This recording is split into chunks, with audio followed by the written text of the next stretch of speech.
Bueno, yo creo que ya podemos dar inicio, ya que se vayan agregando las personas conforme avanza la charla. Bueno, muy buenas tardes para todos. Sean cordialmente bienvenidos a este cuarto webinar del año 2025. En nombre del Centro de Estudios de Corrosión y la sección estudiantil de AMPP Venezuela, quiero extenderles el más sincero agradecimiento por su valiosa presencia y el tiempo que dedican para compartir y estar acá con nosotros en cada una de estas enriquecedoras charlas que se han venido dando.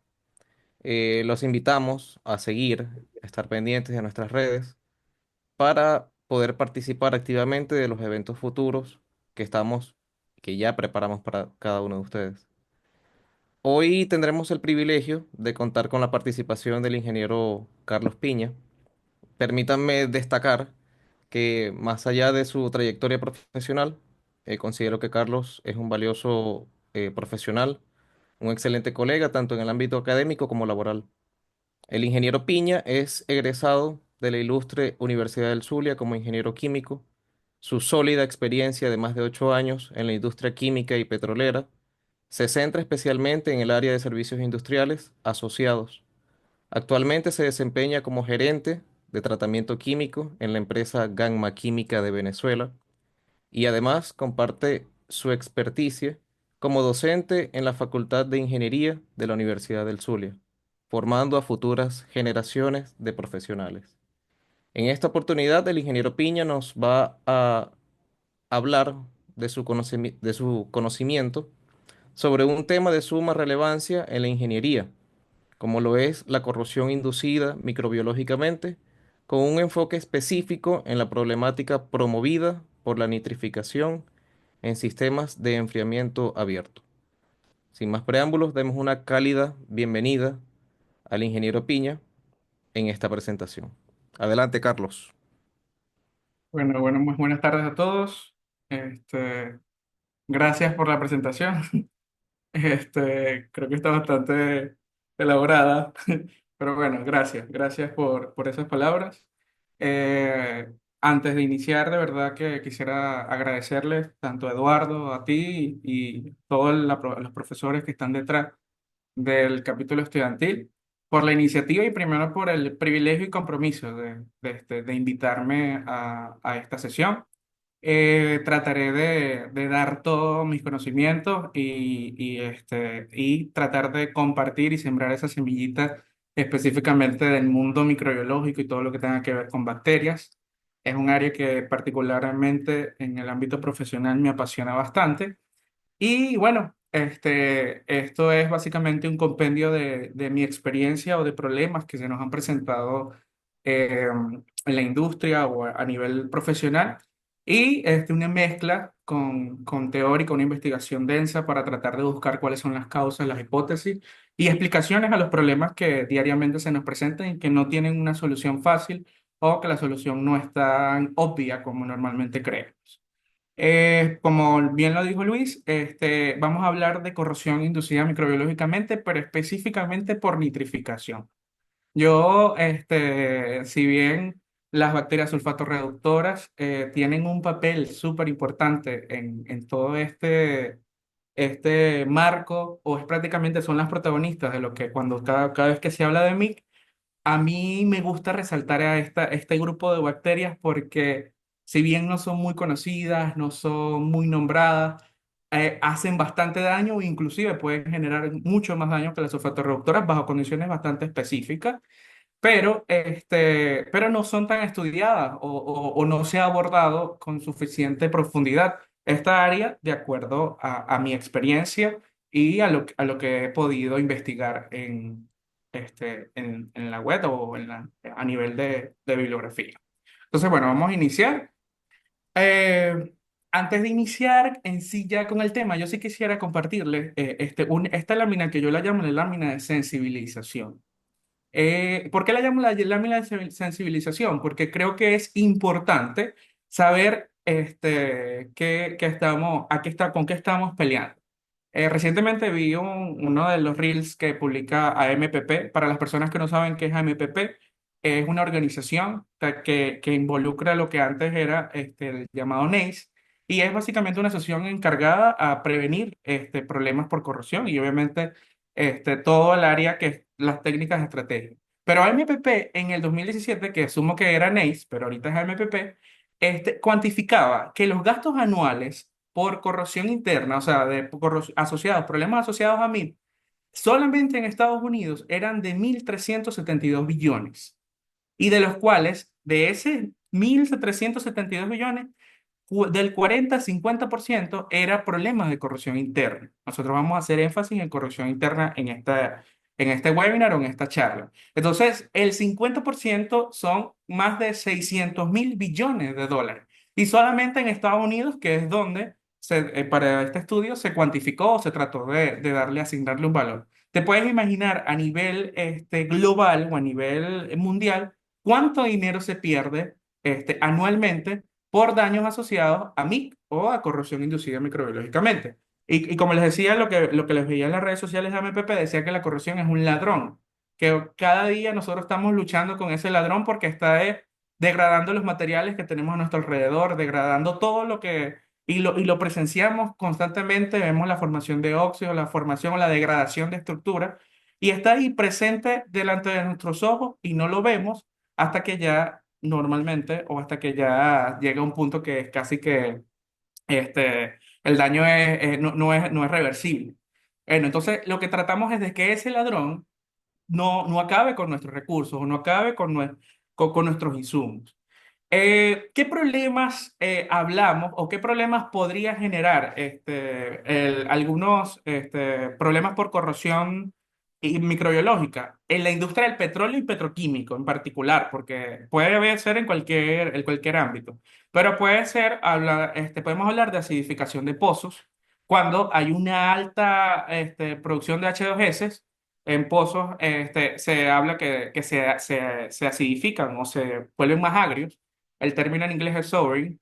Taponamiento de los poros de la roca, pérdida de producción por alta formación de biopelículas, formación de emulsiones que interfieren con la separación crudo-agua, disminución de flujo o eficiencia en tuberías de transporte, taponamiento de equipos de transferencia de calor o intercambiadores de calor, falla temprana de equipos por formación de picaduras, porque este tipo de daño básicamente es un tipo de daño asociado a una corrosión localizada, una corrosión por picadura y disminución en la transferencia de calor. Entonces, todos estos problemas están asociados a MIC y son problemas que, si bien los primeros que abordamos están muy asociados a la industria de extracción de crudo, los últimos sí nos competen, sobre todo en sistemas de refinación o en sistemas de petroquímicos que estamos bastante familiarizados o que normalmente también tenemos problemas. En este caso, vamos a hablar ya de sistemas de enfriamiento en particular, pero sí quería iniciar con esta lámina.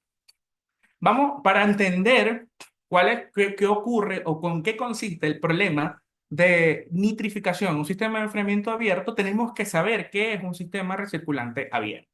Entonces, hablamos que es abierto, ¿por qué? Porque está abierto a la atmósfera y tiene constantemente una entrada y una salida. ¿En qué consiste el enfriamiento? El enfriamiento lo que busca es remover energía. Y esa energía la utilizo a través de este caso, en este tipo de sistema, a través de un fluido de enfriamiento que para nuestro caso va a ser agua de enfriamiento, que va a ser agua de enfriamiento. Esta agua de enfriamiento es enviada a procesos para remoción de calor y luego es enfriada en una torre de enfriamiento. Este enfriamiento se realiza a través de una aspersión de agua y el fluido que está en contracorriente para lograr ese enfriamiento es aire. Entonces, digamos que este equipo lo vamos a considerar, o yo lo llamo así, porque básicamente, o sea, no es el mejor término, pero es una lavadora de aire. ¿Por qué? Porque todas esas impurezas que están dentro de la masa de aire, obviamente van a quedar en la masa de agua, porque el agua le gusta solubilizar todo. Ella no puede ver nada porque su tendencia es hacer el solvente universal. Entonces ella busca siempre tratar de solubilizar todo. Y va a depender entonces, todas esas cosas que estaban en el aire van a ir a mi agua y por lo tanto me va a traer problemas. Después que se enfríe y que vuelva a ser bombeado a la red de intercambiadores o al proceso, va a traer otros problemas.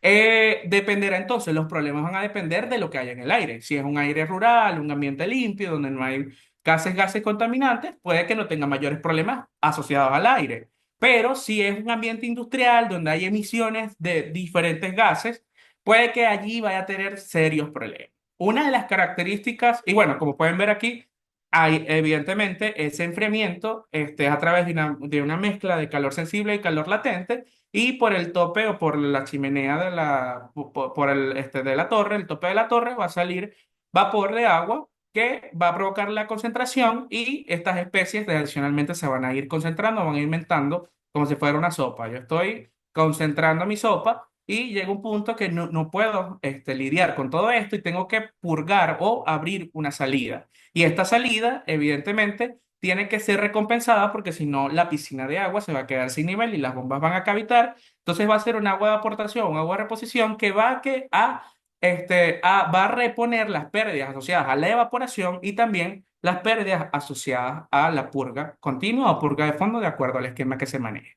¿Cuáles son las características de este tipo de sistemas o por qué son tan buenos? Porque básicamente dentro de las estrategias de enfriamiento con agua son unos de los que más remueven calor. Hablamos de que pueden tener saltos de temperatura de 10 a 15 grados, pero el agua o la cantidad de agua utilizada es moderada.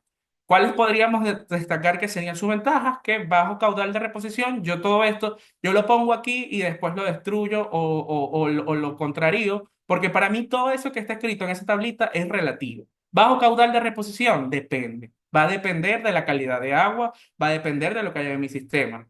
Bajos caudales de purga, también va a depender. Control químico bueno, depende de los químicos y depende de los contaminantes que están. Si hay una buena selección de tratamiento químico, vas a tener un buen control, pero si no, vas a tener problemas. Eficientes en la mayoría de climas, donde hay altas humedades relativas, tiende a no ser tan eficiente, pero sí igual remueve calor. ¿Cuáles son las desventajas? Altos costos de capital, esto es cierto. Elevados gastos operacionales, es cierto. Alta tendencia al crecimiento microbiológico, y es lo que nosotros nos vamos a enfocar.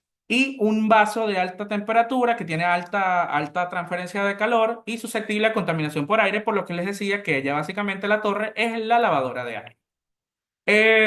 Aquí les traje un videíto, pero ya no lo puedo reproducir.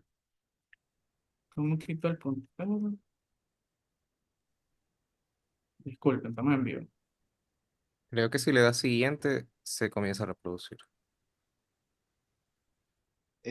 No. Intentar el escape. A lo mejor es Ujú. cambiar el tipo de cursor, ¿no? Ahí, Ajá, bien. sí es. Ahí.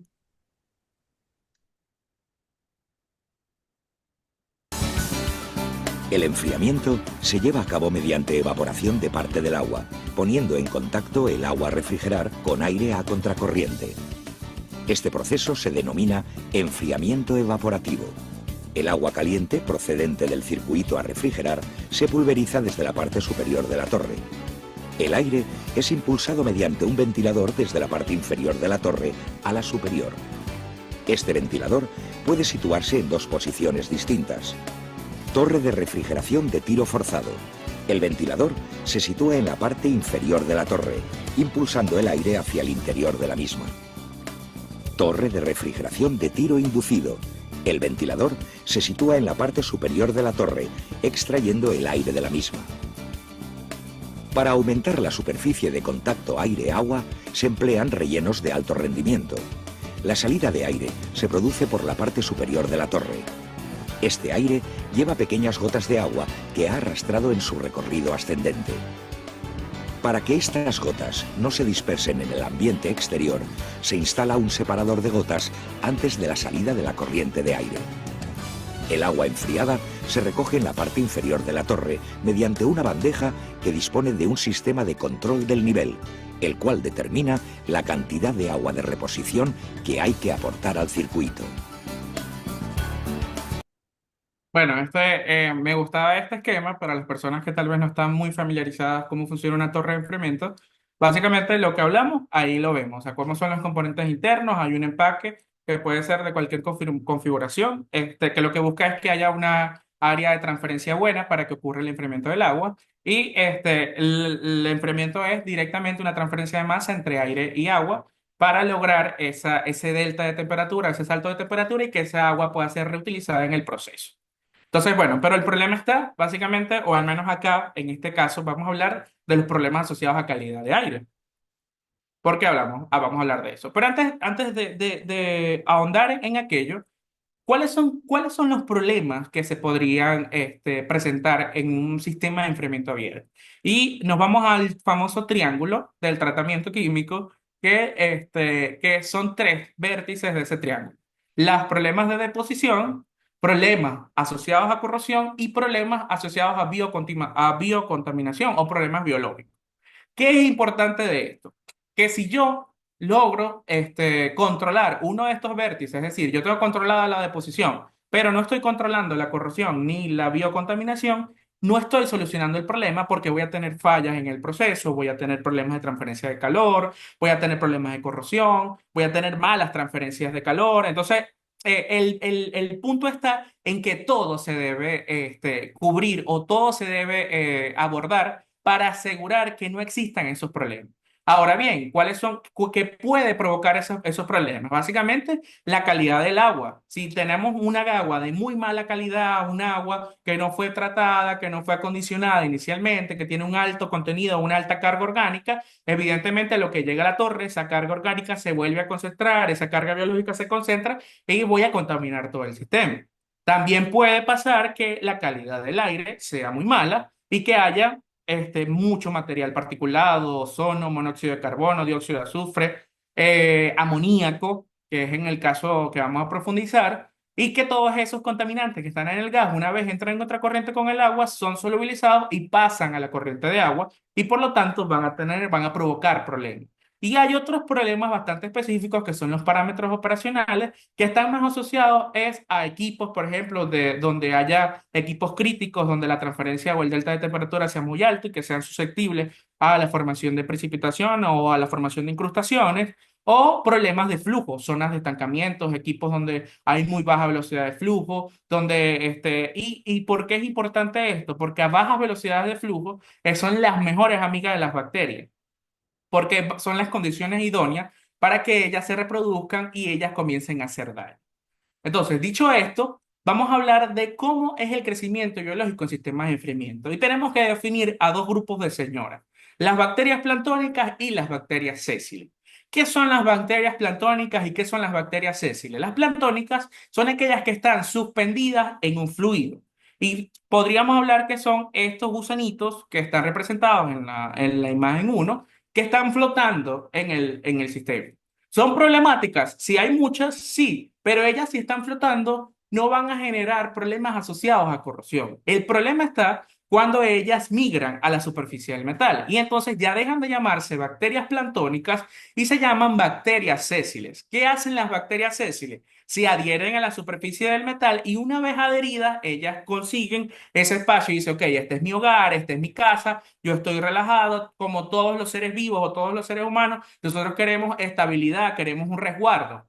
Todo, desde el reino animal hasta nosotros los humanos queremos estar resguardados, estar seguros. Bueno, las bacterias, por eso para mí es lo apasionante de todo esto, que son organismos vivos y ellos van a buscar las condiciones para estar seguras, para procrearse, para reproducirse. Y bueno, ¿cómo lo hacen? Creando o sintetizando su propio hogar. Este hogar se llama EPS o sustancia extrapolimérica celular.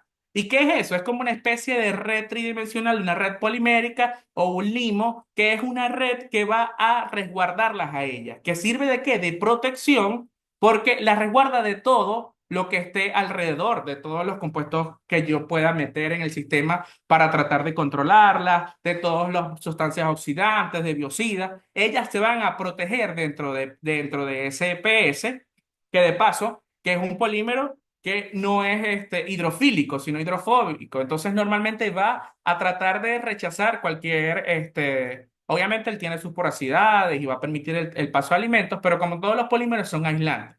Y un problema inicial que podría generar el exceso excesivo, la formación excesiva de FPS, primero es celdas de aireación diferencial, que van a traducirse en problemas de corrosión localizada. Pero si el crecimiento biológico es desmedido, también van a afectar en gran medida la transferencia de calor en equipos, en intercambiadores de calor. Si el crecimiento es tan grande o ellas llegan a crecer tanto, llega un punto en que ese EPS se convierte ya en una civilización enorme y por las mismas corrientes pueden ser arrastradas y siguen viajando con el flujo, consiguiendo, tratando de buscar otro lugar u otro espacio para volver a sentarse, para crearse o para reproducirse. Es por eso que un problema de corrosión microbiológica que haya iniciado en un intercambiador de calor no implica que solamente se va a contener o va a estar localizado allí. Podremos tener toda la red infectada o toda la red afectada si el problema no es controlado a tiempo y si las bacterias migran o viajan a través del fluido. Ok, dicho esto, tenemos que hablar ya de MIT. ¿Qué es MIT? Los daños asociados, los daños de corrosión asociados a microbiología o a bacterias o a compuestos microbiológicos. Ya hablamos un poquito de eso, de las series de aeración diferencial, pero hay dos categorías, o los autores tratan de categorizarlo, por decirlo así, en dos tipos. Y el tipo uno, el MIT tipo uno, digamos que que engloba aquellos organismos que realizan una respiración anaeróbica. ¿Qué hace esa respiración anaeróbica? Por ejemplo, en el caso de las bacterias sulfato reductoras, ellas necesitan unas condiciones de anaerobiosis para lograr llevar a cabo su proceso de respiración o proceso de alimentación y posteriormente su proceso de reproducción. ¿Y cómo logran esa reproducción? ¿Cómo logran alimentarse? Generalmente de sulfato que está en el medio. ¿Para qué? Para llevar a cabo una reacción redox que va a reducir el sulfato. Este sulfato actúa entonces como un agente aceptor terminal de electrones, pero también ellos sí utilizan carbonos orgánicos como los ácidos grasos volátiles. ¿Para qué? Para llevar a cabo esa reacción redox. Necesitas una reacción anódica y necesitas una reacción catódica. ¿Qué pasa? La reacción redox, que implica el intercambio de electrones, proporciona energía para que ellas crezcan. Y una vez ellas crezcan, ellas van a generar adicionalmente como una sustancia de desecho, H2S, que podría reaccionar o interactuar con el acero, con el hierro, para formar sulfuro de hierro. Este sulfuro de hierro tiene una particularidad que es que es catódico con respecto al acero y genera una cupla galvánica que puede afectar de forma localizada la estructura que estemos evaluando. Pero el problema no se queda ahí, sino que a medida que va creciendo ese EPS, es más difícil para las bacterias obtener o filtrar o que lleguen hacia ellas los alimentos o estas sustancias que necesitan para sintetizar su proceso metabólico. ¿Y qué hacen? Bueno, si no tenemos materia orgánica disponible para llevar a cabo nuestro proceso de reducción de sulfato, yo voy a agarrar el mismo acero base, el hierro elemental que está a la que estoy adherido, y lo que voy a hacer es que lo voy a oxidar. Va a pasar de un estado elemental a un estado +2 y de allí obtengo los electrones que necesito para llevar a cabo la reducción de sulfato. Pero entonces, ¿qué estoy generando? Estoy generando más corrosión. La corrosión que ya se generaba de por sí de la dupla galvánica que se formaba entre el sulfuro del sulfuro de hierro y el acero elemental por eh, la diferencia de potencial. Y acá, adicionalmente, estoy agarrando un acero sano, por decirlo así, y lo estoy convirtiendo, lo estoy pasando de un estado sólido a un estado iónico para llevar a cabo mi proceso y estoy solubilizando el metal y por lo tanto estoy de forma localizada promoviendo un daño por corrosión. Este tipo de daños o este tipo de microorganismos que necesitan hacer esta reacción redox para su reproducción, digamos que están categorizados dos grandes grupos que son las bacterias sulfato-reductoras, pero también entran dentro de esta categoría las bacterias reductoras de nitrato. Y bueno, vamos a ponerle un poquito de atención más adelante. Existe otro tipo de MIC u otra categoría en la cual ya no necesito o no se está llevando a cabo un proceso redox que involucre el ataque al acero elemental, sino que son aquellos tipos de bacterias, por ejemplo, las bacterias productoras de ácido, que implican que la secreción de metabolitos corrosivos como ácidos orgánicos. ¿Qué hacen? Ellas, en su proceso de fermentación o en su proceso de alimentación, segregan o producen ácidos orgánicos ¿qué va a pasar? Que de forma localizada van a generar una concentración muy alta de ácido, porque como eso es una membrana que las está protegiendo o esa matriz polimérica las está protegiendo, no hay como ese ácido migre a la corriente y por lo tanto se queda contenido de forma localizada y vamos a tener entonces de forma una concentración muy alta de ácido, un pH muy bajo que va a atacar el acero base. sus concentraciones pueden ser mucho mayores bajo la biopelícula debido a que la concentración de células sesiles en una biopelícula es mucho mayor que la concentración de células planctónicas. La biopelícula actúa como barrera de difusión que puede mantener las concentraciones de metabolitos localmente muy altas. El MIC tipo 2 o esta categoría de MIC implica el segundo metabolismo anaeróbico, que es que la fermentación en la que a menudo se producen ácidos orgánicos. Y los metabolitos corrosivos secretados, que son oxidantes, como el ácido fórmico y el ácido acético, pueden haber muchos otros ácidos más, pero no requieren biocatálisis para atacar al acero. Ellos no necesitan que ocurra una reacción, nada. Ellos, si ya ellos están ahí, yo tengo un medio lo suficientemente agresivo, tengo un pH lo suficientemente bajo, ¿qué voy a hacer? Voy a corroer debajo de ese punto donde están adheridas las bacterias sésiles y por lo tanto voy a formar la picadura y voy a comprometer la estructura metálica. Ahora bien, hablemos entonces, dicho esto, ya sabiendo cuáles son las dos categorías de BIC, podemos hablar de algo importante, que es la nitrificación de amoníaco. Y esto es particularmente interesante o va a tener un efecto marcado en sistemas donde haya producción de amoníaco. Y en Venezuela tenemos nuestros tres complejos petroquímicos producción de amoníaco para la síntesis de fertilizantes. ¿Qué pasa con el amoníaco? El amoníaco, cuando entra en agua, está sobrenadando. Imaginemos que normalmente en todos estos complejos siempre hay venteos o hay fugas de amoníaco que están dispersas en las corrientes de aire. Cuando estas corrientes de aire ricas en amoníaco son succionadas por los ventiladores de las torres de enfriamiento, este amoníaco que estaba en una fase gaseosa pasa a su fase iónica. ¿Cómo qué? Como amonio. Y va a incrementar lentamente el pH. ¿Qué pasa? Si eso está así, lo que voy a tener es un aumento inicial del pH. Pero si mi sistema está desprovisto de alguna protección, pueden entrar dos señoras que son las nitrosomonas y las nitrobacter. Y yo, de forma jocosa, las llamo las mamás luchonas o las que pueden con todo. ¿Por qué? Porque ellas agarran todo lo que tienen a su mano y generan su propia comida, ellas sintetizan todo, y si está ese amonio allí, ¿qué hacen? Las nitrosomonas agarran el amonio y trabajan de forma unida, trabajan de forma mancomunada y una se ayuda a la otra. Primero, las nitrosomonas, ¿qué hacen? Agarran este amoníaco en un medio aireado, que en una torre de enfriamiento tenemos presencia de oxígeno, y forman nitrito. Y van a generar tres protones. Este nitrito va a servir o va a ser el alimento para sus otras compañeras que son las nitrobacter. Y estas nitrobacter van a agarrar este nitrito disponible y lo van a reducir a nitrato. ¿Qué pasa con esto? Que en ambas reacciones, si ven, hay producción de ácido. Y en un proceso no controlado o una nitrificación no controlada, podría generar una disminución drástica del pH que puede provocar daños en toda la red. Se ha reportado en sistemas de enfriamiento, sobre todo en complejos o en plantas de fertilizantes donde no son tratadas adecuadamente este tipo de microorganismos, que puede llegar a una disminución de pH hasta 3 o 4. Imagínense un agua recirculante con pH 3, todos los daños que puede hacer a toda la red. Básicamente estamos decapando tuberías, intercambiadores de calor y todo lo que se nos pase a nuestro lado. Pero entonces alguien podría hacerme la pregunta, ajá, Carlos, pero yo estoy inyectando un biocida para que estas señoras, las nitrosomas y las nitrobacter, no se reproduzcan. ¿Qué pasa? Que la mayoría de los biocidas comúnmente utilizados son compuestos halogenados o derivados del cloro.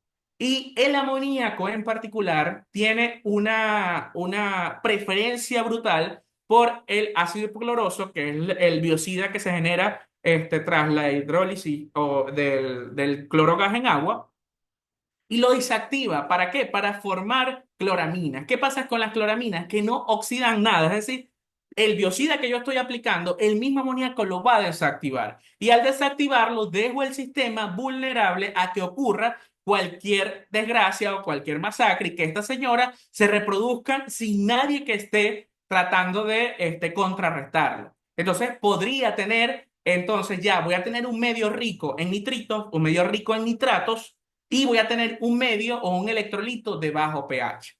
Hasta ahora ya también pueden generar, a su vez, para protegerse, pueden generar biopelículas que, si bien pueden generar celdas de agresión diferencial, pueden también servir como alojamiento para otros microorganismos. Y es por eso que el MIC es tan complejo, porque un microorganismo puede dar pie, cabida a muchos otros y un problema que inició inicialmente con un proceso de nitrificación puede traducirse en otro proceso. Vamos a ver más adelante qué pasa con este nitrato que está disponible en el agua de enfriamiento.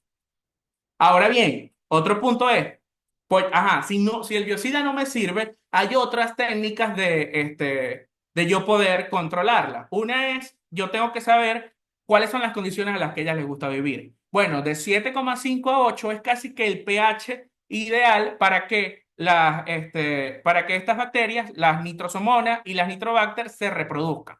¿Qué pasa? Que en un sistema de enfriamiento, estos son normalmente los rangos o los límites de control. No puedo trabajar, si yo trabajaría, por ejemplo, a un pH de 6,5, yo puedo matarlas o puedo disminuir su densidad poblacional. Pero ¿qué pasa a pH de 6,5? Que son corrosivos y no quiero comprometer la integridad de mis equipos. Podría entonces irme al otro extremo y decir, no, voy o voy a trabajar, a operar a pH más alcalinos para que estas bacterias no se reproduzcan, pero a pH alcalinos corro el riesgo de la precipitación de especies inorgánicas o la formación de incrustaciones. Por lo tanto, tampoco se trabaja allí porque es muy riesgoso y puedo llegar a taponar o obstruir los equipos de transferencia de calor.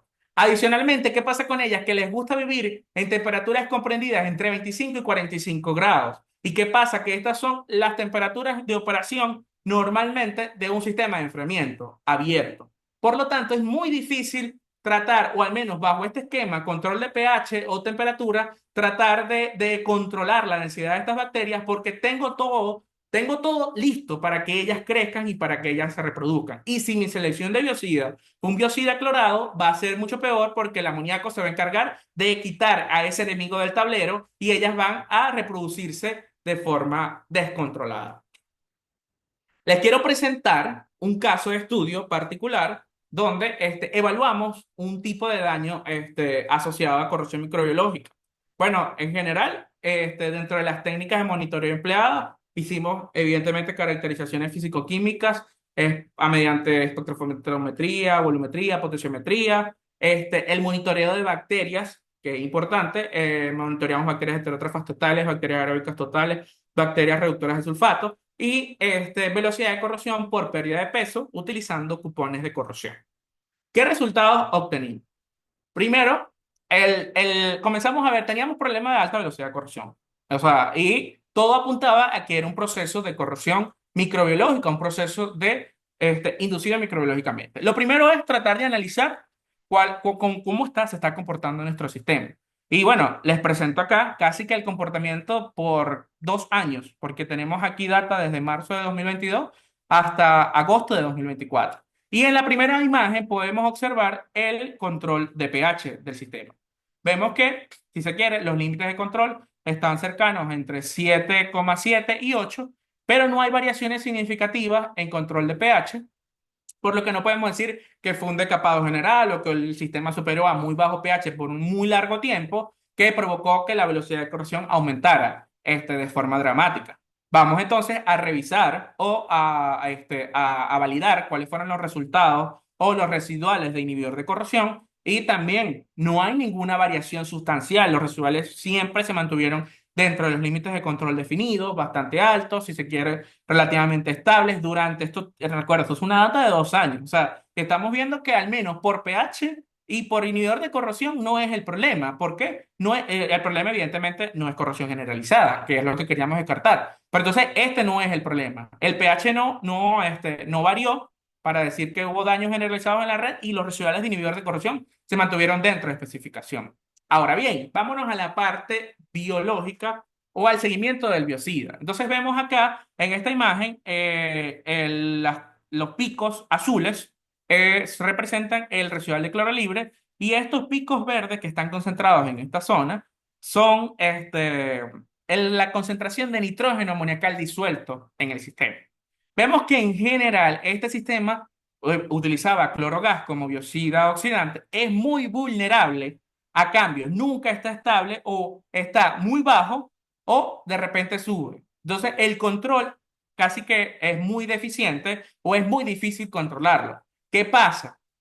Que hay tantas concentraciones o que hay tanto amoníaco en el sistema que vemos, por ejemplo, en este caso, que concentraciones de hasta 16 ppm, que en un sistema de enfriamiento abierto con un volumen de agua tan grande, 16 ppm es bastante, los residuales se desaparecen. Entonces, hay tanta fluctuación porque cuando el amoníaco, la concentración de amoníaco en el sistema sube, se consume todo el cloro, todo el biocida disponible y por lo tanto deja durante esos periodos el sistema susceptible a ataque o a proliferación de microorganismos que pueden después traducirse en problemas de ataque por mí.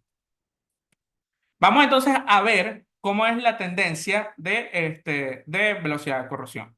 Entonces teníamos inicialmente esto está de cerca de 4 años de estudio, tenemos una tendencia de velocidad de corrosión bastante baja, en su mayoría por debajo de un mpy, y progresivamente comienza a subir, comienza a subir, comienza a subir, baja, hasta que llega un punto que supera los límites de control definido. Cuando extraemos el cupón, observamos esta morfología de ataque. Primero, unas huellas, unos rastros oscuros negros y formación de picaduras después de observarla. Entonces, se desprende o se levantan más las alarmas porque este tipo de daño que está pasando, si los residuales están bien, si no tengo problemas con el pH, pero la parte microbiológica no está abordada. El primer efecto se realiza incluso una inspección de algunos intercambiadores de calor y cuando se abren los intercambiadores están negros y con algunos depósitos y de formación de picaduras homogéneamente distribuidas, pero picaduras al fin en toda el haz tubular. ¿Qué es lo primero que se nos viene a la cabeza? Depósitos negros, sulfuros de hierro, bacterias sulfatorreductoras. Debe ser este el problema. Entonces, bueno, vamos a validar cómo se comportaron los conteos de bacterias sulfatorreductoras o microbiológicos en general. Vemos entonces el monitoreo de bacterias, el monitoreo planctónico. Vámonos al monitoreo planctónico a ver cómo está. Bueno, en general, las bacterias aeróbicas totales nunca superan, las planctónicas, nunca superan las 1000 unidades formadoras de colonia o las 1000 células por mililitro. Y también se determinó, sabemos que el ataque principalmente de las sulfatorreductoras es por sésiles, pero también se cuantificó de manera puntual las bacterias, bueno, se hacía regular las bacterias sulfatorreductoras planctónicas y viendo que también siempre daba valores por debajo de 10 unidades formadoras de colonia, con un punto que superó ligeramente 100 unidades, pero después 0, 0, no hay bacterias planctónicas disponibles en el sistema o que no están allí nadando. Bueno, vamos entonces a ir al estudio más profundo y ver qué es lo que está afectando nuestro cupón. Se comenzaron entonces los conteos de bacterias sulfatorreductoras sésiles o esas bacterias que están adheridas a la superficie del cupón. Durante varios meses se tomaban las muestras, los depósitos del cupón, y vemos que prácticamente todas son ceros o muy contenidos, densidades de población muy bajas, o sea, por debajo incluso de 10 unidades formadoras de colonia. ¿Qué pasa entonces? Si no es bacteria sulfatorreductora, si todo apunta, si hay picaduras, si hay unos depósitos oscuros, entonces, ¿qué está dañando el sistema? Porque si es así, entonces estoy perfecto o no tengo ningún tipo de ataque en mi sistema por sulfatorreductor. Bueno, profundizando y tratando de buscar la causa raíz de este problema, que se decidió, bueno, vamos a determinar la concentración de nitritos y nitratos para descartar o para no saber, para saber si el problema es por otro tipo de microorganismo. Y qué sorpresa nos da que hay efectivamente en el sistema hay presencia de nitrito. Evidentemente la presencia de nitrito se esperaría que fuese baja porque recordemos que los nitritos los generan las nitrosomonas, pero el nitrito es el alimento para el otro microorganismo que son las nitrobacterias y ellas sí van a producir el nitrato, pero hay elevadas concentraciones de nitrato durante un periodo de estudio que se realizó, hay nitrato alto, por lo tanto hay un proceso de nitrificación llevándose a cabo. El problema no queda allí porque las nitrificantes formaron ese nitrato, pero el nitrato no está allí. Entonces, ¿qué pasa, Carlos? Me podrían preguntar, ¿o por qué los cupones están saliendo así? ¿O por qué el intercambiador que se inspeccionó salió de esta forma? ¿Por qué tengo altas velocidades de corrosión? El problema está, una de las cosas es, la presencia de nitrato en el sistema se ha comprobado que puede favorecer la presencia de bacterias reductoras de nitrato. Un problema que inició con un proceso de nitrificación que se transformó en que en esa degradación o ese cambio de amoníaco o de nitrógeno amoniacal en forma de amonio a nitrito y después a nitrato por unas bacterias iniciales, dejaron biodisponible nitrato. Y ese nitrato es que el mecanismo o el alimento para otro tipo de microorganismos que son las bacterias reductoras de nitrato. ¿Qué hacen estas bacterias? Agarran este nitrato, lo consumen, lo metabolizan y luego que lo metabolizan forman nitrógeno gaseoso o amonio, que está bien, ellas lo van a hacer, generalmente lo pueden llegar a hacer. ¿Qué pasa? Que al igual que las sulfatos reductoras, estas entran dentro de un MIC tipo 1. ¿Qué pasa en el MIC tipo 1? Ellas inicialmente, si tienen materia orgánica disponible, agarran la materia orgánica y reducen el nitrato para tener de allí la fuente de electrones. ¿Qué pasa cuando esa biopelícula se comienza a reproducir o comienza a crearse? Que el alimento es escaso y no tienen cómo obtener esos electrones para llevar a cabo su proceso de reducción del nitrito a amonio o a nitrógeno gaseoso. Entonces, ¿qué dicen? Bueno, si aquí no hay comida, nos comemos todos al hierro. Y comienzan a degradar o toman esos electrones de la superficie del metal, que el metal pasa entonces, migra ese hierro elemental a hierro más 2 y ellas toman esos electrones y lo que están es constantemente reduciendo y reduciendo el nitrato que está biodisponible a través de un mecanismo que se conoce como transferencia extracelular de electrones. Me quedé sin alimento, bueno, voy a migrar a lo que tengo acá. No era lo que quería, pero como no me quedo de otra, voy entonces ¿a qué? A tomar estos electrones, te voy a oxidar a ti, hierro. Y el hierro no le queda de otra. Entonces, ¿qué pasa con esa oxidación? Que es una dilución del metal y por lo tanto voy a formar un hoyo o una picadura debajo de esa formación de la biopelícula. Y bueno, aquí les quise compartir de forma, a las personas que están interesadas, la cita o una de las investigaciones que comprueban o que hablan de esto. Ajá, muy bien. Pero puede pasar otra cosa. Y bueno, aquí les comparto también las reacciones. Que esa formación de picaduras debido al efecto donador de electrodos de hierro, ellas primero hacen su proceso, pero cuando no está, ¿qué hacen? Primero agarran este hierro y lo convierten en hierro más 2. Y ese hierro más 2, evidentemente, va a generar dos electrones. ¿Qué pasa? Que estos dos electrones son necesarios para que se lleve a cabo el proceso biológico. El nitrato más dos protones van a tomar esos dos electrones para formar nitrito, van a devolver el cambio. Y ese, a su vez, eso va a ser un proceso que se va a estar autocatalizando, que va a ser continuamente y va a producir otras especies como óxidos de hierro que tienen una coloración particular, que en este caso se produce la formación de magnetita de forma dispareja o de forma no bien distribuida, y esta señora tiene una apariencia física oscura o negra, que podría entonces explicar en cierta medida el por qué los depósitos que encontrábamos en los cupones o en los intercambiadores es oscuro o es negro. También les dejo acá una cita donde pueden validar o pueden revisar esta información. Pero ¿qué pasa adicionalmente a esto, Carlos? Que también pueden ser otras cosas, que las mismas bacterias que están acá, por cierto, se las presento, las bacterias reductoras de nitrato, las presenté hace rato, las nitrificantes, pero ahora estas son las que hacen el proceso inverso, que agarran ese nitrato y lo reducen para producir otras especies. Tienen formas de bacilo y bueno, aquí la vemos, ¿cómo son como una especie de bastón o un gusanito que se ve allí. Esto evidentemente es una microscopía ampliada. ¿Qué obtuvieron estos investigadores al observar o al exponer acero al carbono a un ambiente rico en bacterias reductoras de nitrato?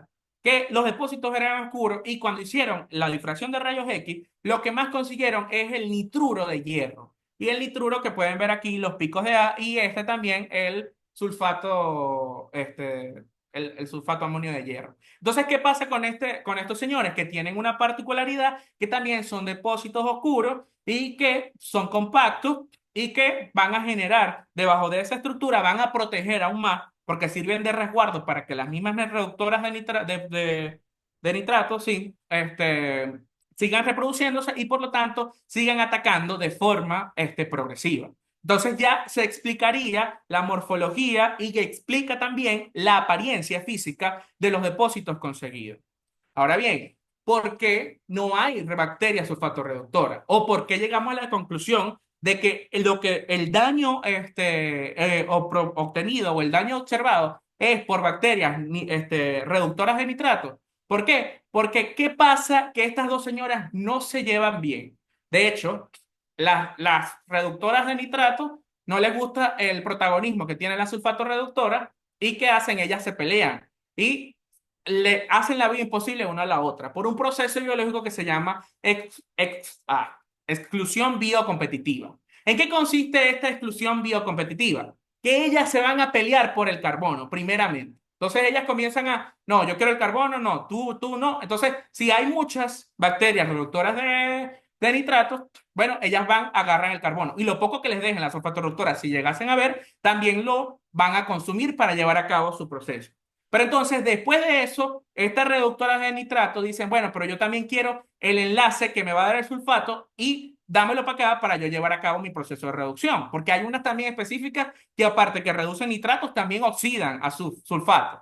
Entonces, impiden que la sulfato reductora lleve a cabo, es decir, que ellas lleven su proceso metabólico. Entonces, estás prácticamente inhibiendo a la bacteria para que se alimente, para que se reproduzca y para que crezca. Adicionalmente, esta reacción de reducción del nitrato provoca un incremento en el potencial redox. Y este incremento en el potencial redox que va a provocar que la actividad de crecimiento de las BCR se vea afectada. Y también va a estimular la actividad de las bacterias reductoras y oxidantes de sulfato para utilizar el sulfuro. Porque entonces, ¿qué pasa? Aparte que ellas le quitan la comida a la sulfato reductora, genera un ambiente que no es el que las sulfatorreductoras quieren, se comen el sulfuro que protege a la sulfatorreductora. Se lo comen y dejan desprovistas o desprotegidas a estas bacterias y las pobres, bueno, pobres no es el término, pero las bacterias sulfatorreductoras no les queda otra que irse o morir, porque no tienen cómo seguir llevando su proceso de propagación o su proceso de crecimiento.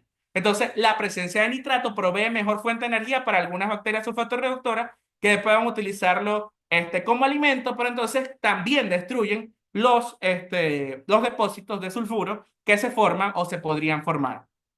Y también les dejo acá una cita que comprueba lo que les estoy diciendo. Entonces, este efecto biocompetitivo de las reductoras de nitratos puede explicar la ausencia de los depósitos caracterizados, o sea, porque los conteos o las incubaciones realizadas no daban nada, pero teníamos esos depósitos oscuros, teníamos un daño por picadura que evidentemente sí está asociado a un proceso de corrosión localizada y adicionalmente a eso tengo alta cantidad de nitrato presente en el medio o en la mezcla de agua recircular. Podemos entonces leer textualmente esta cita de nuestra amiga Kamari Sima, donde dice que las bacterias reductoras de nitrato, estimuladas por la presencia de nitrato, pueden servir no solo como competidoras de la sulfatorreductora, sino que también se consumen el sulfuro biológico producido por la acidificación microbiana. Además, el nitrito resultante producido como metabolito, es decir, lo que las reductoras de nitrato producen, puede reprimir, o sea, le hacen la vida imposible. Le dicen aquí no hay espacio para la dos. Entonces, estas bacterias reductoras de nitrato pueden reducir el nitrato de forma autótrofa en presencia de sulfuro, que se conoce como bacterias reductoras de nitrato, y oxidantes de sulfuro. Se le comen la casa o destruyen la casa de la sulfato reductora y quedan reinando entonces las bacterias reductoras de nitrato. Para finalizar, como conclusiones de este estudio y posibles recomendaciones para seguir promoviendo la investigación o la profundización de este caso, podemos llegar a las siguientes conclusiones inicialmente. Que el uso de clorogas evidentemente se comprueba que es deficiente para el control microbiológico en sistemas de enfriamiento donde haya amoníaco. Ojo, importante que no lo había comentado, pero no nos limitemos únicamente a plantas de fertilizantes, que principalmente allí puede ser el problema. Pero también se ha comprobado, la literatura ha demostrado que en refinerías donde hay una alta cantidad de gases de dióxidos de nitrógeno y estos gases son absorbidos por sistemas de enfriamiento, también ocurre este proceso de nitrificación o la formación del proceso de nitrificación y luego la reducción del nitrato y también se ha reportado en refinerías y en sistemas o en plantas cercanas a plantas de fertilizantes o en plantas de fertilizantes. Se comprobó también que el desarrollo del proceso de nitrificación, se comprobó el proceso de nitrificación debido al consumo de amoníaco, porque el amoníaco estaba inicialmente y luego desaparecía, porque la agarraban estas bacterias, las nitrobacterias y las nitrosomonas, y la producían nitrito y nitrato en el agua recirculante que lo pudimos determinar. Los daños evidenciados en las probetas e intercambiadores de calor muestran un proceso de corrosión localizada que no está asociado a un ataque por sulfato reductoras porque se pudo comprobar. Finalmente, como recomendaciones que podríamos seguir para que esto siga dando tela que cortar. Evaluar la eficiencia de otros biocidas no oxidantes a base de bromo. Biocidas oxidantes, perdón, a base de bromo en el control efectivo de los procesos de nitrificación y también biocidas no oxidantes, ¿por qué no? Y validar dosis de aplicación y eficiencia de biocidas no oxidantes para controlar los procesos corrosivos asociados a la nitrificación y desnitrificación.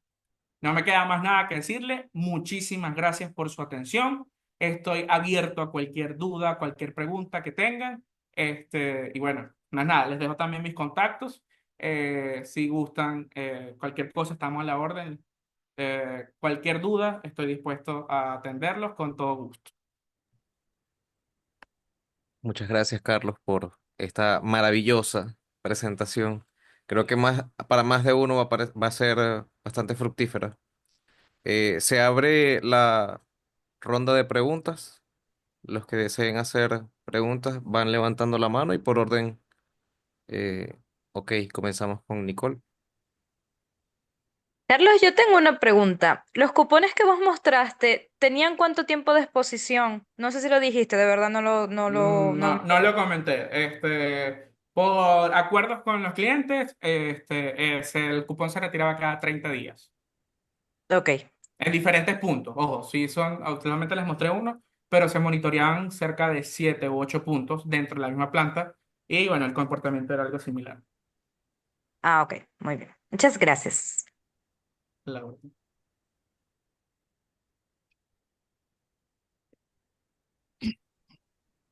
Yo tengo una pregunta, Carlos. Cuéntame, profe. Bueno, me gustó mucho tu presentación, en verdad, felicitaciones. No tengo experiencia en este tipo de bacteria, pero me llamó la atención los niveles de concentración que encontraron de nitrato, que veía que era 0.14 ppm. ¿Estaba leyendo bien? Ajá, de este lado vemos el nitrito. El nitrito sí se esperan concentraciones muy bajas, porque este es la primera formación, la transformación del Claro, amoníaco a nitrito y tal, pero la pero naranja es nitrato, ¿no? exacto, y los nitratos están cerca de 2.5, 2 ppm, 1 ppm, o sea, es lo que llegamos a obtener Por eso en muy... alto, eh, Porque es en el eje de la derecha. sí. ok, pero Oh, igualito es bajito, ¿no? 2.5 ppm. claro, ¿Saben? es, Hay criterios sobre eso, los niveles de nitratos que pueden encontrarse y que pueden indicar esto. claro, lo Porque, que pasa, ajá, no, no, tranquila, profe, termina. sí. No, no, dilo. Después te hago la otra pregunta relacionada. Bueno, con respecto a los niveles, o sea, consultando a algunos autores, han reportado incluso niveles de un ppm, de 10 ppm, 20 ppm, o sea, no han definido como una especie de límite que defina. El problema también está que es que el nitrato se genera o se produce, pero así como se produce, hay una misma tasa de consumo, porque el nitrato lo producen las nitrificantes. Pero ¿qué Mm, hacen las reductoras o las otras, las desnitrificantes? Agarran ese nitrato y se lo comen. O sea, también. Entonces, hay una generación y un consumo asociado a la vez que es difícil entonces predecir o decir, no, es solamente, está muy bajo porque puede ser que ya las otros microorganismos hayan consumido gran parte de la masa de nitrato que se produjo. claro. Y la otra pregunta está relacionada porque, claro, en el pasado normalmente se decía de que el ataque era por bacterias sulfatorreductoras, hasta en el pasado no, se sigue diciendo, ¿no? Claro, Entonces, me llama la atención también la forma de tomar la muestra, porque indudablemente a veces hemos nos han dicho no hay bacterias sulfatorreductoras, pero el problema es el tratamiento de la muestra de bacterias sulfatorreductoras, porque por la parte que es anaeróbica, ¿no? O Claro, sea que bueno, hay que nosotros, tratarla con mucho cuidado para que pueda realmente obtenerse resultados adecuados, ¿no? O sea, eso lo este, hicieron ustedes, eso no lo hizo gente ajena a la empresa, que no, no, pudiese... eso, los resultados que le estamos mostrando fueron resultados generados por nuestro mismo equipo, pero Ah, evidentemente chévere, basado en la norma NACE, donde evidentemente se describe todo el el cuidado, procedimiento sí. el tratamiento del cupón, la extracción de la muestra, la transferencia hacia el buffer de fosfato, después de eso el tratamiento también en el vial que se utilizó. Para las sulfatorreductoras utilizamos el paquete de BARC para la Ujú. determinación de esta, pero sí tomamos, o en general, sabiendo evidentemente que son muestras anaeróbicas, y que la exposición al oxígeno podría sustancialmente matarlas o desactivarlas, sí se tomaron bastantes cuidados para corroborarlo. Y ojo, no es que esto se hizo por varios meses, entonces tal vez la primera no nos dio, no fue muy bien, pero fuimos como que también tratando de, aquí traté de poner solamente una sección de los resultados, pero ya fue como una práctica que fuimos puliendo también con la cotidianidad y sí tratamos de obtenerlo, por ejemplo, en otro tipo de sistemas donde era, o en otro tipo de depósitos, donde eran depósitos más lodosos o arcillosos, sí, sí, también sí llegamos a cuantificar bajo el esquema de bacterias sésiles, para la presencia de sulfato reductora. Pero para el caso particular de los intercambiadores y en el caso de los cupones, no. No, nos dio muy bajo o no nos daba nada los cultivos. Chévere. Bueno, muchas gracias. Gracias a usted, profe. No me dejan abrir la cámara, por eso no me ven. No se preocupe. El Que ya sobrino esté me cerró aquí, la cámara. No que sé esté qué le aquí di, ya es pero un ya. privilegio. Presidente, ¿cómo le cerró la cámara a la Presidente, profesora el Lali? presidente, ¿qué le pasa al presidente? Tuvo que ser un error, tuvo que ser Sí, un sí. misclick. Ya. Ahora sí la veo, profe. Guapa como siempre. Gracias. Miguel tenía levantada la mano primero, primero no después de mí. Miguel habla. Buenas noches, Carlos. Y todo el Hola, grupo que profe, ¿cómo está está? participando, los invitados. La verdad que muy interesante tu presentación, te felicito de antemano. Gracias, Es un profe. tópico que nosotros decimos que es relativamente nuevo, pero no es nuevo. Ya están 50 años. Mm, Cuando yo estuve en Argentina en el año 82, ya el profesor Videla, Héctor Videla, ya estaba con sus publicaciones. Lo que pasa es que yo creo que no se le ha Ojo, dado toda la... es nuevo, no es nuevo, pero se ha enfocado mucho, profe, disculpe que lo haya interrumpido, a la industria del petróleo, sobre todo por la práctica que está de inyección de nitrato puro para tratar los problemas de agriación o acidificación de los pozos. Pero en esta área del conocimiento, en esta área de la corrosión, donde está el agua, o en sistemas aguas de más limpios, enfriamiento, ¿no? no, Mm, no está muy profundizado o hay muy poco, o sea, prácticamente es muy escasa la información al mm. respecto. Solamente uno o dos autores han tratado de validar en agua de enfriamiento, porque en crudo o en mezclas de crudo, agua asociada de producción, sí se ha investigado un poco más. Continúe, profe, disculpe que lo interrumpa. No, no, yo creo que no, yo creo, bueno, no estoy quien estaba a la cabeza del grupo era la profesora Matilde, por eso la profesora Ola dice que, entre comillas, dice ella que no conoce de esto, ¿no? Entre comillas. Para Pero lo que aguas de te quiero, enfriamiento. bueno, sí, pero estamos hablando de corrosión Sí, microbiológica claro. en forma, porque inclusive los primeros estudios se hicieron también en tanques de combustible, hay poco de mucha información. Ahora, quizás que no se haya profundizado es otra cosa, pero claro, con respecto al otro estudio, pues sabemos que más los estudios empezaron en el año 50 y si esto arrancado en el 80 hay una diferencia de 30 años, ¿no? Entonces a lo mejor los mecanismos. Y no es muy fácil, pues, trabajar allí con corrosión microbiológica por el problema precisamente de lo que planteaba Oladi, de la toma de la muestra, la contaminación con el aire, que entonces ya va a haber los cambios, etcétera. Este, Lo que te quería preguntar es, bueno, tú lo acabas de decir, pero ¿qué otro tipo de industrias este, se registran corrosión industrial microbiológicamente y cómo le llegan ustedes al cliente? ¿El cliente presenta algún problema que ustedes entonces, o un grupo de investigadores o un centro de investigación va y lo ve y dicen si de verdad tienen corrosión microbiológica? Entonces quisiera saber, dentro de todas las industrias que tenemos, nosotros, claro, aquí la que manejamos es la industria de petróleo, pero hay otras industrias, textiles, lácteos, etcétera. ¿Cómo atacan, si atacan allí también esos problemas o no? ¿No? Porque, claro, estamos hablando de enfriamiento, pero los enfriamientos los tenemos en diferentes industrias, ¿no? Por supuesto, la más abundante es la industria petrolera, pero en cualquier parte de cualquier proceso industrial hay torres de enfriamiento, alguna manera de agua de enfriamiento. Si es solamente en las torres, tú explicabas muy bien en la parte inicial que es precisamente porque allí es un lavado. Me pareció bien el término sobre la lavadora del aire, porque en realidad pues va a jugar un papel muy importante el ambiente que está rodeando en ese proceso donde se encuentre ubicada, por ejemplo, en este caso particular de las torres de enfriamiento. ¿Sería entonces esto una desventaja frente a los otros sistemas de enfriamiento? Me gustaría, si en otros sistemas de enfriamiento aparecen o no aparecen estos sistemas de corrosión inducida microbiológicamente.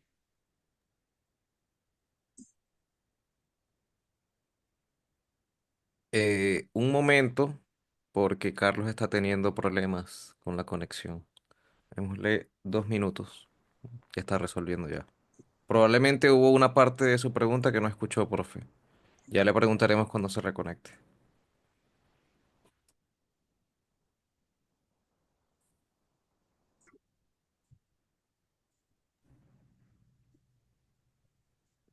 Eduardo, verifica que él no esté en sala de espera, porque al parecer se le desconectó.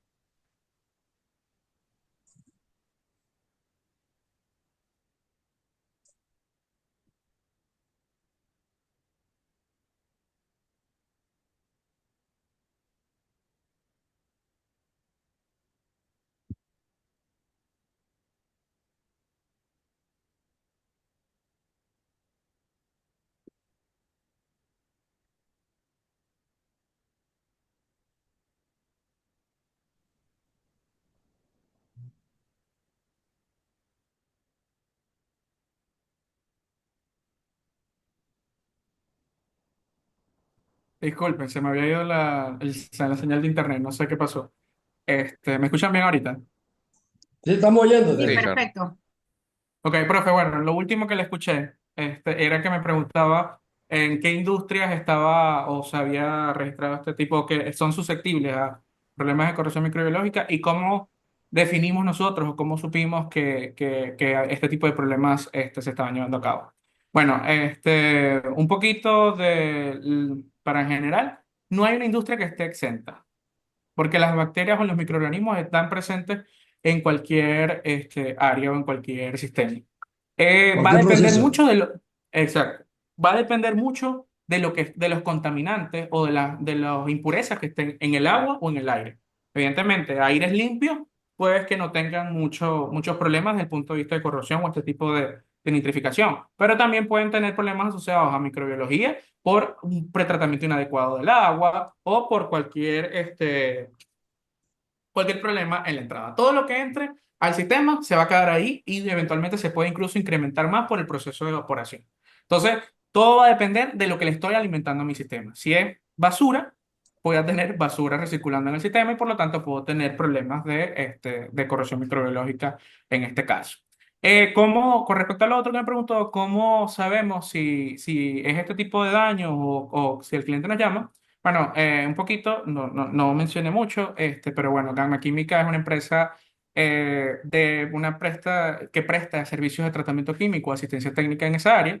Entonces, nuestro día a día es eso, es el tratamiento químico, es el monitoreo de la corrosión, es el seguimiento a las muestras o análisis físico-químicos diarios. Y cuando algo está pasando, tenemos que comenzar a profundizar o a ver Y evidentemente todo entra por un plan de descarte. Inicialmente se van planteando hipótesis y se van descartando en función de los resultados que tenemos. Y bueno, en este caso todo nos condujo o nos llevó a este tipo de problemas. Y bueno, lo tratamos de validar con los diferentes ensayos o los cultivos que realizamos.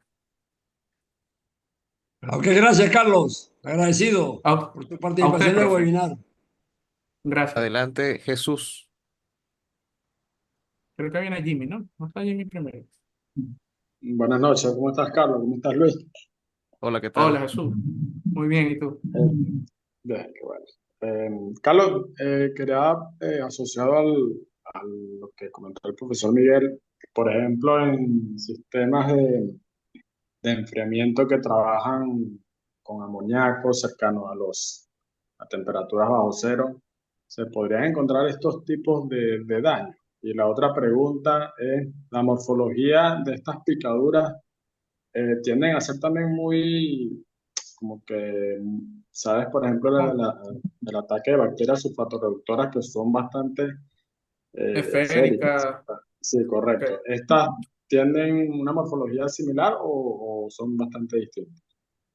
No, no son tan distintas. Voy a empezar por la última pregunta. No son tan distintas, pero digamos que no tienen un patrón tan definido. O sea, es una picadura un poco más irregular. Pero tendrías que someter la probeta o la muestra a un microscopio óptico, a un microscopio electrónico para ver en detalle la morfología. Porque inicialmente se ve es un orificio o un hoyuelo en el sistema. Lo otro que me preguntaste, ya se me fue. Me dijiste en sistema de enfriamiento, ¿qué? La primera pregunta, Para disculpa. temperaturas bajo cero se podría encontrar Ah, ok, este ok. tipo con Bueno, tuberías que trabajan. en general sí. O sea, de hecho, no es el objeto de esta charla, pero en sistemas cerrados, de enfriamientos cerrados, también ocurre este problema, que es el proceso de la desnitrificación. Normalmente sistemas de enfriamiento cerrado o en sistemas refrigerados, depende, o sea, va a depender mucho de la calidad. Si eso utilizan o se estila, que se utilice un agua desmineralizada como agua de reposición del sistema. Si el agua no tiene buena calidad, si hay impurezas en el sistema, puedes generar o puedes aportar una carga biológica alta que pueda promover el crecimiento de bacterias desnitrificantes. Y en sistemas de enfriamiento cerrado les gusta mucho, porque es muy buen inhibidor de corrosión, utilizar nitrito de sodio como inhibidor de corrosión. Entonces se ha reportado que estas mismas bacterias también descomponen el nitrito, lo convierten en nitrato y el nitrato pues es la especie que van a reducir para completar el ciclo o su proceso metabólico y también pueden generar este daño. En sistemas cerrados va a depender, como no están abiertos a la atmósfera, es decir, que no son susceptibles a los gases que estén, van a depender de la calidad de agua, o sea, qué tan buena sea el agua que tú estás utilizando para reponer a tu sistema. Gracias, Carlos. A la orden. Ahora sí, Jimmy, Miranda. Buenas noches, saludos a todos. Carlos, primero felicitarte por la ponencia, excelente, es un tema no tan común. Y bueno, parte de una de mis preguntas ya la comentaste, que es el tema de las entradas o la alimentación hacia el equipo. Te quería consultar, considerando que es un tema que no es tan común, en el equipo que evaluaste, ¿cuál es el histórico de falla? ¿Con qué frecuencia tiende a fallar? Es una de mis preguntas. Y la otra pregunta que te quería hacer, porque me pareció un poco llamativo las picaduras que se formó en los cupones, ¿en qué parte del equipo posicionaron los cupones? Pues, Ok. esto. Ok, bueno, con respecto a la primera pregunta, el histórico de falla, estos intercambiadores habían sido reemplazados recientemente, pero por problemas de corrosión de otro tipo de bacterias, o sea, no era un tipo microbiológico, sino otras pérdidas generales y al menos la apariencia es lo que más llama la atención cuando el intercambiador sale negro, nunca había salido el intercambiador negro. ¿Por qué llegamos a la conclusión de esto? Porque, bueno, en este caso, el cliente no es básicamente, o la empresa no es una empresa productora de fertilizantes, pero está al lado de una empresa productora de fertilizantes. Y cuando incrementan la carga en su planta vecina, en la planta de al lado, que suben al 100% de producción, las concentraciones de amoníaco comenzaron a incrementar drásticamente, o sea, eran demasiado elevadas y que no, incluso no podías estar en las inmediaciones en oportunidades porque te ahogabas. Las alarmas se activaban. Entonces, qué es lo que pasa? Que se tiene el histórico de velocidad de corrosión previo a la baja carga. O sea, la operación, sí, el vecino siempre ha estado al lado, pero era controlado las emisiones de amoníaco que se tenían y por lo tanto no, se tenían velocidad de corrosión baja, por decirlo así. Una vez coincide la puesta en marcha o el incremento de carga del vecino, las velocidades de corrosión comienzan a incrementar sustancialmente y se comienza a observar todo este tipo de morfología, de apariencia, negruzca del cupón, los equipos negros. Entonces, por eso es que haciendo un estudio, un análisis causa-raíz, buscando diferentes explicaciones para este evento, para esta falla, se dictaminó, o durante todos los ensayos que se hicieron, se llegó a la conclusión de que el proceso no era asociado a sulfato reductora, sino a la nitrificación del sistema, producto del alto aporte, porque este aporte está acompañado es que a la desactivación del biocida. Siempre se había utilizado cloro, pero nunca se había tenido tanto amoníaco que desactivase el cloro y que dejara el sistema brazos cruzados o vulnerable a que las bacterias hicieran estragos.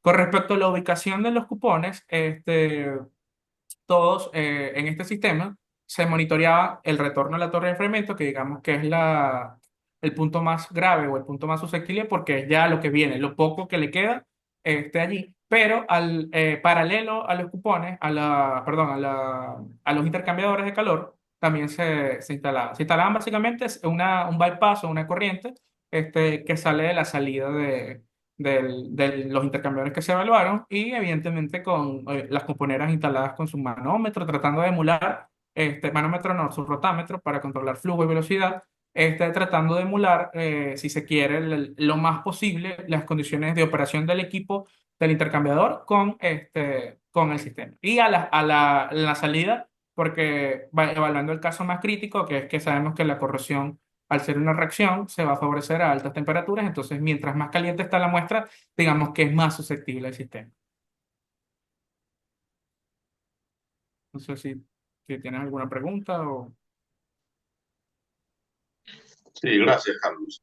Gracias a todos. a la, a Excelente la orden, ponencia. Jimmy. A la orden y el petróleo. Muchas gracias, Jimmy. Hola, Ira Maggi, bienvenida. Adelante. Buenas noches. Tengo varias dudas. Estoy en un complejo de fertilizantes fosfatados y fertilizantes nitrogenados, donde el amoníaco, digamos que es el día a día de nosotros. En la línea fosfatado, a veces trabajamos por batch, o sea, por lotes de producción, de acuerdo a la demanda que se tenga.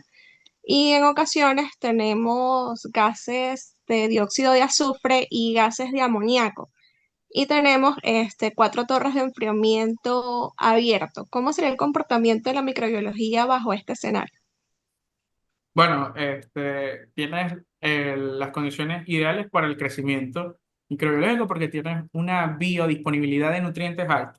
Recordemos que lo que necesita cualquier ser vivo o en el reino de plantas o de microorganismos, de algas, de bacterias, son los nutrientes nitrógeno, fósforo y potasio. Ya al tú tener una alta disponibilidad de amoníaco, lo que y si eso ingresa a tu sistema, vas a primero a darle alimento a estas bacterias y la tendencia a tener problemas de corrosión microbiológica es bastante alta o puede ser alta. Con respecto a los otros gases, podrías acidificar ligeramente el agua recirculante, entonces podrías ajustar el pH. Habría que monitorear cómo es el pH del agua recirculante, pero tal vez vayas a requerir un ajuste alcalino del sistema. La susceptibilidad, o sea, la probabilidad de que ocurra, la tienes por el mismo sistema, por la naturaleza de la planta que me estabas comentando. Pero va a depender de las estrategias que tú utilices para combatirla. O sea, una buena selección de biocidas, para tratar de mitigar o reducir el efecto que este tipo de contaminantes podría generar en tu sistema.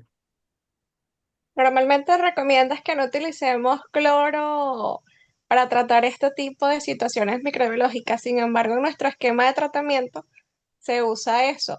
Este, ¿Qué podemos realizar en este caso para controlarlo mejor?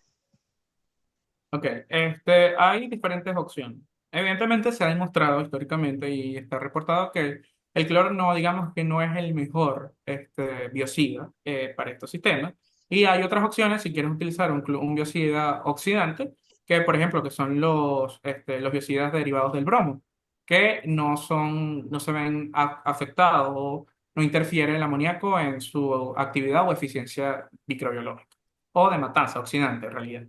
Pero bueno, si es lo que tenemos, es con lo que se trabaja. Hay estrategias de estabilización. Hay varios químicos que se han diseñado desde hace tiempo que son, digamos que son estabilizantes de los halógenos o en este caso de los biocidas clorados, que básicamente son en su mayoría derivados del ácido sulfámico y este ácido lo que provoca es que se estabilice el ácido hipocloroso formado por la ionización del clorogas o del hipoclorito añadido al agua y que este no esté disponible para que el amoníaco lo afecte o lo oxide, sino que esté asociado a otra molécula que no le haga perder su capacidad oxidante, pero que no esté disponible para que el amoníaco. Entonces puede coexistir un alto residual de cloro libre con una alta concentración de amoníaco disuelto o soluble en agua, siempre y cuando esté una especie química estabilizando el ácido o como protegiéndolo. Digamos que es la niña que está protegida por su papá de que venga alguien y la vaya a atacar. Entonces, tenemos este estabilizador que está protegiendo ¿para qué? Para que logre desinfectar. Y el amoníaco está allí de invasor, pero no está afectando mi biocida oxidante. Si de efecto no quisieras utilizar ningún biocida oxidante, podrías entonces irte a una estrategia con biocidas no oxidantes. Pero como estos sistemas o estos biocidas se aplican por choque, los volúmenes son un poco más altos y económicamente puede que sea un poco más costoso. ¿Has evaluado sistemas con bromo y cuáles han sido los resultados bajo este escenario? Bueno, sí hemos evaluado sistemas con bromo y en dos escenarios. Hay el bromo, normalmente se puede inyectar de dos formas. Digamos que es un bromo activado, que se activa en sitio, que es una mezcla de una solución de bromuro de sodio que se activa con hipoclorito, y se forma el mismo ácido hipobromoso dentro del sistema. Este sistema o este producto tiene una particularidad o este mecanismo de activación que es que no puede que no logres la activación de todo el bromuro, perdón, y pierdas parte de ese bromuro que quede sin activar. Pero clientes lo utilizan y ha demostrado que da buenos efectos.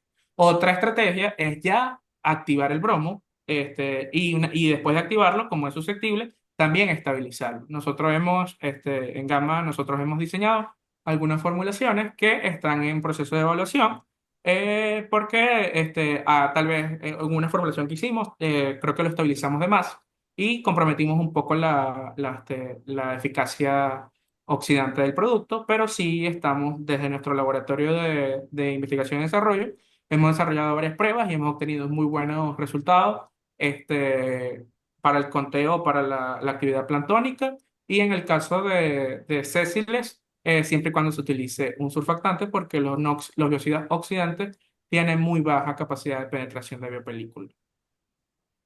Ok, en caso de verificar la dosis óptima de usar bromo, ¿serían pruebas de matanzas antes? Sí se puede hacer, depende del sistema también, o sea, depende de la naturaleza del sistema, pero se recomienda primero hacer una prueba de matanza. Obviamente la prueba de matanza es teórica porque es una muestra que tomaste en un punto o en un momento. Si da buenos resultados, se puede llegar a otro esquema. Ojo, las pruebas de matanza, importante hacerlas, depende del tipo de obesidad, pero hacerlas monitoreando el crecimiento planctónico y el crecimiento sésil. Pero sí se puede hacer, antes de la formulación del producto, se debería hacer antes y luego probarlo en planta para ver cómo se desarrolla, cómo se desempeña. Por último, tengo otra pregunta. Nosotros también tenemos sistemas cerrados, ¿verdad? Normalmente, como comentaste, el inhibidor de corrosión es a base de nitrito. Hemos tenido ocasiones con fallas de intercambiadores que trabajan con amoníaco y el sistema cerrado se nos ha contaminado. ¿Cómo podríamos nosotros solventar esta situación con el tratamiento? Bueno, y el sistema cerrado es otro tema porque no depende de la calidad del aire o los contaminantes gaseosos que estén presentes en el aire, sino de la calidad del agua que le estás alimentando al sistema. Si hay presencia en el sistema de enfriamiento cerrado de este tipo de microorganismos, que tal vez el pretratamiento que le estás haciendo a tu agua de reposición no es el más adecuado o no es el más tal vez tiene alguna deficiencia o puntos de mejora. ¿Cómo se va allí a, digamos que a tratar de evitar que ocurran este tipo de problemas? Aquí no podemos meter biocidas oxidantes porque interferiríamos con el mecanismo de inhibición de la corrosión del nitrito de sodio. O destruiríamos o provocaríamos daños en la formación de película pasiva, que es el mecanismo de inhibición. Entonces, para este caso, lo más recomendable es la aplicación de algún biocida no oxidante a una dosis que evidentemente se tiene que estudiar y un biocida que sea compatible a las condiciones de operación del sistema, el pH, conductividad, temperatura y todo esto. Pero tendrías que en ese sistema, o lo que comúnmente se hace, es aplicar biocidas no oxidantes. Gracias, Carlos. A la orden, Gramilla. Gracias a ti, Iramalí. Adelante, señora Linda. Con esta pregunta culminamos la ronda de preguntas. Bueno, buenas noches. Hola, señora Linda. Un abrazo fraterno a la profesora Oladi, profesor Miguel que me hizo la invitación al webinar, a profesora Valentina y por supuesto a todo ese personal del Centro de Estudios de Corrosión que contra viento y marea están ahí siempre llevando la batuta y haciendo un esfuerzo a pesar de todas las limitaciones.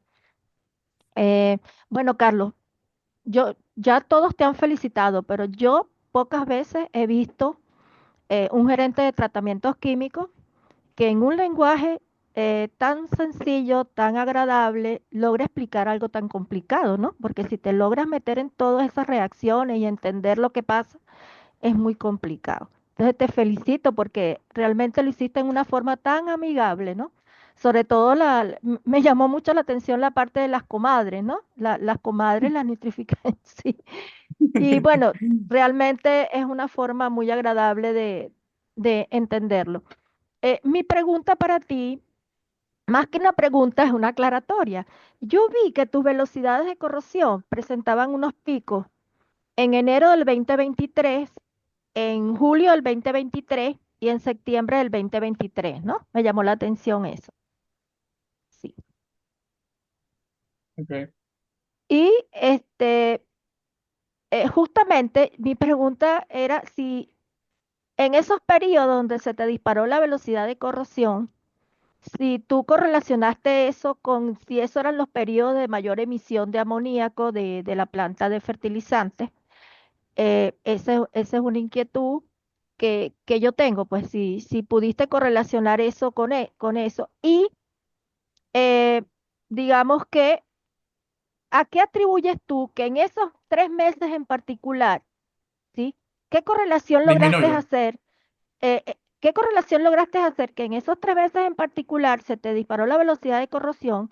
¿Qué otra correlación lograste hacer que te explicara ese comportamiento en esos 3 meses en particular?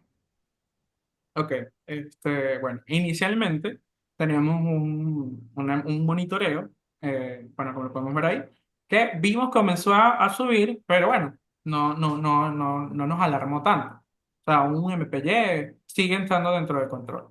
De repente, en el mes que usted hace mención, se dispara la velocidad de corrosión.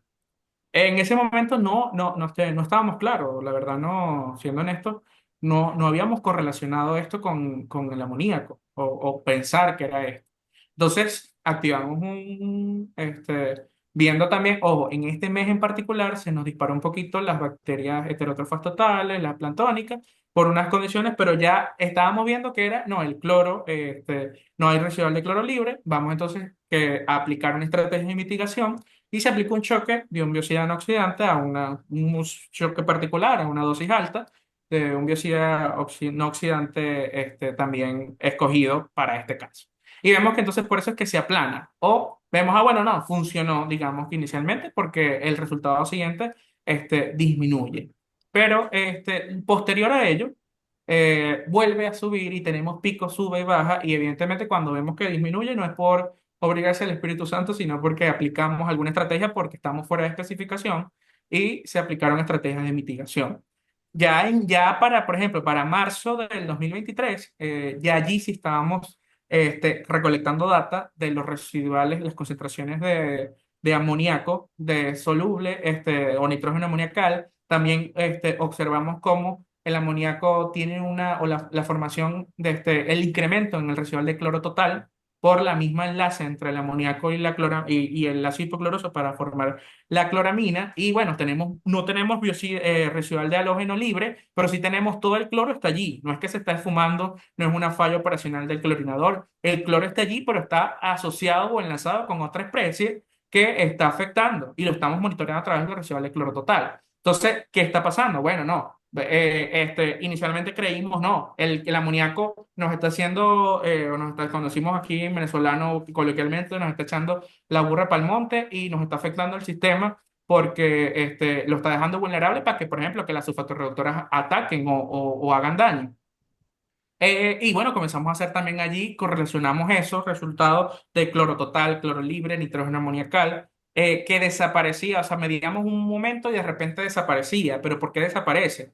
O sea, si la masa de nitrógeno tiene que estar allí, no se va a fumar. Ah, pero es que el método de determinación de nitrógeno amoniacal no me lo está cuantificando, sino que él se transforma en otra especie. Y ahí correlacionamos todo esto, créanme que fue un estudio de todos cuantos análisis especiales pudimos haber hecho. Se hicieron nitrógeno, amoniacal, nitrito, cloro libre, cloro total, nitratos, velocidad de corrosión instantánea también. Para no alargar mucho la presentación, también se hicieron, se estudiaron en su oportunidad. Y bueno, o sea, observamos eso. Y el descarte de hipótesis, porque las primeras selecciones de biocidas se hicieron pensando en sulfatorreductoras o que el ataque era por sulfatorreductora. Pero veíamos que la morfología de daño tal vez no era tan esférica como por ejemplo decía Jesús, sino que era un poco más dispareja, pero la picadura estaba, el depósito oscuro estaba y debajo de él había una pérdida localizada del material. Y bueno, se fue midiendo todo lo que ya le he dicho, y llegando a las hipótesis que planteamos o a las conclusiones que planteamos. Ojo, este estudio para mí falta una tesis completa por hacerlo, a inocular, completar con técnicas electroquímicas más avanzadas, pero son cosas que queremos hacer y estamos en camino a hacerlo para validar. Muy bien, gracias por ese resumen para cerrar. Gracias a usted, señora Linda, un placer. Muchas gracias. Bueno, Carlos, por el chat te colocaron una pregunta que creo que estaba en una de tus láminas. Dice, buenas noches, Carlos, felicidades por su presentación. ¿En un sistema de enfriamiento existe una temperatura óptima que favorezca a las bacterias nitrificantes? La pregunta es de Roberto Sí, Montero. esto está por aquí, déjame ver. Ajá. Un sistema de enfriamiento abierto en operación, obviamente. Sí se ve en la pantalla, creo que deja de compartir o no. Sí. Sí, sí, se Sí, está se bien. ve. Ajá. En un sistema de enfriamiento abierto en operación, la temperatura normal, la temperatura más fría que puedes obtener si el proceso de la torre es infinita es la temperatura de bulbo húmedo. Y que evidentemente las torres no operan a temperatura de bulbo húmedo porque si no la altura del empaque va a ser enorme. Pero hay una cercanía, unos 3 4 grados por encima del bulbo húmedo. Y bueno, en estos casos en Venezuela, la temperatura de bulbo húmedo depende evidentemente de la zona geográfica, pero está alrededor de los 29 grados. Entonces la torre debe estar operando a 30, 32. Y puede llegar a operar de 30 grados, vamos a ponerlo en promedio, hasta 40, 45 grados con carga térmica, con las plantas en servicio, hasta 50 grados en el retorno, que ya es bastante riesgoso por el tema de formación de incrustaciones. Pero el sistema de enfriamiento está entre eso, entre 30 y unos 50 grados. Y como lo ves allí, la temperatura para que estas señoras vivan está entre 25 y 45. Entonces tiene las condiciones perfectas. Si la torre está fuera de servicio, si la planta está en mantenimiento o se cayó la planta o la está recirculando, la temperatura, lo más fría que va a estar es bulbo húmedo, puede estar, o sea, no hay transferencia de calor, puede estar entre 26 grados, 30 grados también, depende de las condiciones. En el Zulia es mucho más caliente, pero también va a estar, entra dentro de ese rango de temperaturas. Entonces, ¿que tiene las condiciones para que esta señora se reproduzca? Claro que las tiene. Y la temperatura es una de ellas.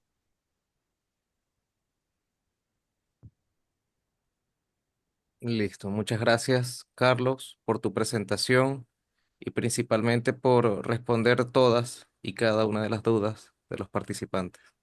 Esperamos, Bueno, no. como capítulo estudiantil, poder contar contigo en el futuro para próximas presentaciones. De verdad que gracias nuevamente por la invitación. Aplausos de pie para ti, para Eduardo. Están haciendo un excelente trabajo y para mí es un honor. Más porque también soy miembro del capítulo estudiantil y soy estudiante de la maestría de corrosión. Entonces estamos en familia y la idea siempre es apoyarnos y este intercambio de conocimientos y discusión siempre enriquece. De verdad, muchísimas gracias a todos y gracias a ustedes por extenderme la invitación.